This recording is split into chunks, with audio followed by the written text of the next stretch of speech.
Lago Maracaibo, na Venezuela. No noroeste da Venezuela, um fenômeno atmosférico se repete quase todas as noites do ano, há séculos. É o relâmpago do Catatumbo, considerado o local com a maior atividade de raios contínuos do planeta. A energia liberada ali é tão constante que, antes da era do GPS, marinheiros usavam o brilho no horizonte como um farol natural para se orientar durante a navegação noturna. O fenômeno acontece porque ventos quentes vindos do Caribe colidem com o ar frio dos Andes bem sobre o lago, criando tempestades elétricas praticamente ininterruptas, com picos que ultrapassam 20.000 descargas em uma única noite. Pescadores locais aprenderam a conviver com o fenômeno há gerações, e a região já foi até registrada em livros de recordes por sua atividade elétrica constante, praticamente sem pausas ao longo do ano inteiro. Kifuka, República Democrática do Congo.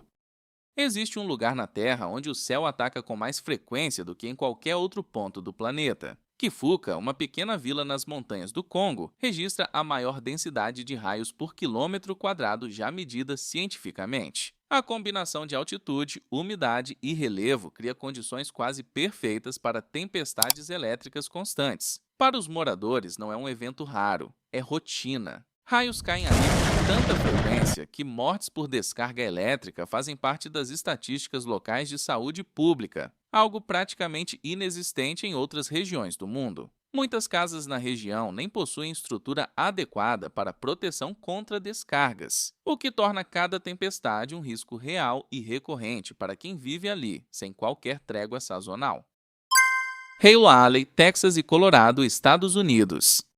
Essa região dos Estados Unidos tem a maior frequência de granizo gigante já registrada no mundo. Em 2010, na cidade de Vivian, em Dakota do Sul, caiu uma pedra de granizo com quase 20 centímetros de diâmetro, praticamente do tamanho de uma bola de vôlei, o maior já confirmado no país. Pedras desse tamanho, ao atingirem o solo em velocidades superiores a 160 km por hora, são capazes de destruir telhados, quebrar para-brisas e causar ferimentos graves em segundos. O fenômeno acontece porque correntes de ar muito instáveis mantêm o gelo suspenso por tempo suficiente para crescer antes de despencar. Companhias de seguro classificam essa faixa como uma das áreas de maior prejuízo material anual do país, com bilhões de dólares em danos registrados apenas por causa do granizo.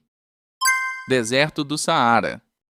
No maior deserto quente do mundo, existem tempestades capazes de engolir cidades inteiras em minutos. São os habubs, paredes de areia e poeira que podem ultrapassar 1 quilômetro de altura e avançar como uma muralha sólida sobre tudo o que encontram pela frente. Alguns desses eventos são tão gigantescos que ficam visíveis do espaço, registrados por satélites em órbita. A poeira levantada no Saara não fica só ali. Ela é carregada pelos ventos através do Oceano Atlântico inteiro, atravessando milhares de quilômetros até chegar ao Brasil e ao Caribe. Estima-se que o Saara exporte centenas de milhões de toneladas de poeira todos os anos, um volume tão grande que chega a fertilizar solos e florestas do outro lado do planeta, incluindo a Amazônia.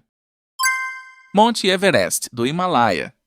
No ponto mais alto do planeta, o clima muda de forma tão repentina que já foi responsável por uma das piores tragédias da história do montanhismo. Em 1996, uma tempestade de neve surgiu quase sem aviso perto do topo do Everest e matou 8 alpinistas em um único dia. Perto do cume, os ventos podem ultrapassar 250 km por hora, combinados a temperaturas que chegam a menos 60 graus Celsius. Nessa altitude, o corpo humano já está no limite da sobrevivência mesmo sem tempestade, por causa da baixa quantidade de oxigênio disponível, região conhecida entre alpinistas como Zona da Morte. Corpos de alpinistas que não sobreviveram a tempestades passadas permanecem preservados pelo gelo até hoje, alguns visíveis nas rotas mais usadas por quem tenta chegar ao topo.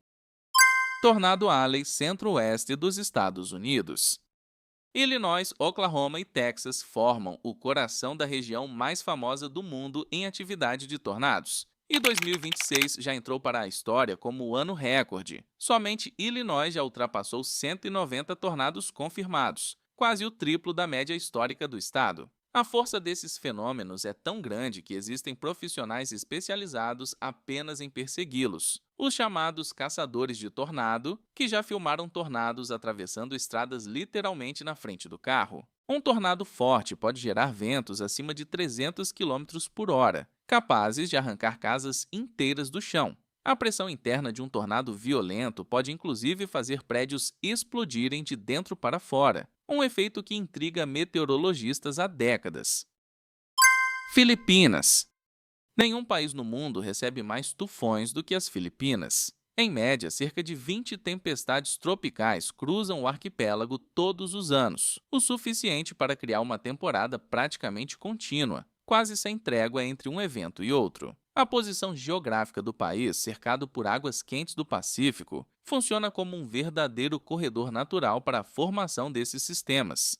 Cada tufão pode trazer ventos destrutivos, chuvas torrenciais e deslizamentos de terra capazes de isolar comunidades inteiras por dias. O tufão Haiyan, em 2013, chegou a registrar ventos de mais de 300 km por hora, sendo um dos ciclones tropicais mais fortes já registrados na história ao tocar terra firme.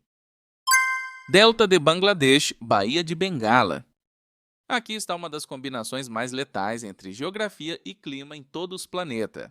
O delta de Bangladesh é baixo, plano e extremamente povoado, o que transforma qualquer ciclone tropical em uma ameaça multiplicada. Em 1970, o ciclone Bola atingiu a região e matou mais de 300 mil pessoas em uma única noite, tornando-se até hoje o ciclone tropical mais mortal já registrado na história da humanidade. A combinação de ventos extremos com ondas de tempestade empurradas para dentro de um território praticamente ao nível do mar cria um cenário quase impossível de escapar quando o alerta chega tarde demais. Hoje, sistemas de alerta antecipado e abrigos comunitários reduziram drasticamente o número de mortes em eventos recentes, mesmo com ciclones de intensidade parecida.